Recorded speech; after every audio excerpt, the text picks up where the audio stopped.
ഇവിടെ അള്ളാഹുവിൻ്റെ ഔലിയാക്കളുടെ ആരിഫീങ്ങളുടെ സയ്യിദന്മാരുടെ കറാമത്ത് കൊണ്ടും മഹത്വം കൊണ്ടുമാണ് ഇസ്ലാം ഇവിടെ നിലനിന്നത്.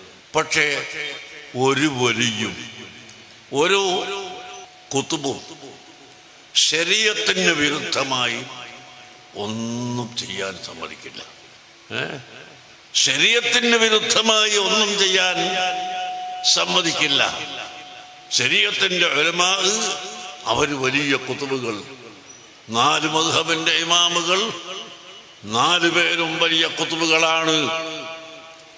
ഇമാമുന ശാഫി റളിയല്ലാഹു അൻഹു വലിയ കുതുബാണ് എന്ന് മാത്രമല്ല, ഷാഫി മദ്ഹബിന്റെ തർജീഹിന്റെ മുജ്തഹിദായി അറിയപ്പെട്ട ഇമാം നവവി റളിയല്ലാഹു അൻഹുവിനെ സംബന്ധിച്ച് ഉലമാക്കൾ എഴുതുന്നത് ഖുതുബുൽ ഉലമായി, ആ കാലഘട്ടത്തിലുള്ള ഉലമാഇന്റെ ഖുതുബ് എന്നാണ്.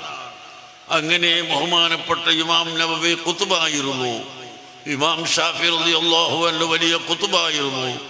ഇമാമുൽ അഅ്ലം അബൂ ഹനീഫ റളിയല്ലാഹു അൻഹു ഖുതുബായിരുന്നു. ഇമാമു ദാരിൽ ഹിജ്റത്തി ഇമാം മാലിക് റളിയല്ലാഹു അൻഹു ഖുതുബ് ആണ്. അഹ്മദ് ഇബ്നു ഹംബൽ ഖുതുബ് ആണ് എന്ന് പറഞ്ഞാൽ ഖുതുബ് എന്ന് പറഞ്ഞാൽ ഔലിയാക്കന്മാർ അവരിലേക്ക് മടങ്ങുന്നു, ഔലിയാക്കൾ അവരിൽ നിന്ന് ഇൽമു പഠിക്കുന്നു, ഔലിയാക്കൾ അവരെ കൊണ്ട് വലിയ വലിയ സ്ഥാനം എത്തിക്കുന്നു. ചെറുപ്പക്കാരെ, സുഹൃത്തുക്കളെ, അതുകൊണ്ട് നാം ഇവിടെ 2 കാര്യം പ്രത്യേകമായി ശ്രദ്ധിക്കണം.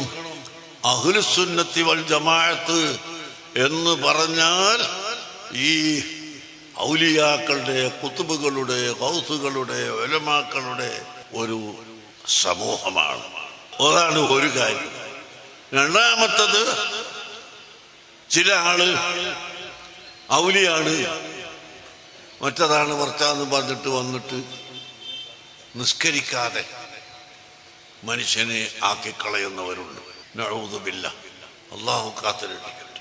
ശരീഅത്ത് മുറുകെ പിടിക്കാത്ത ഒരു വലിയും ഇല്ല,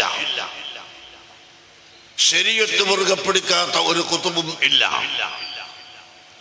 എല്ലാ കുതുബുകളും, എല്ലാ വലികളും, എല്ലാ സൂഫി വര്യന്മാരും ശരീഅത്ത് മുറുകെ പിടിക്കുന്നവരാണ്.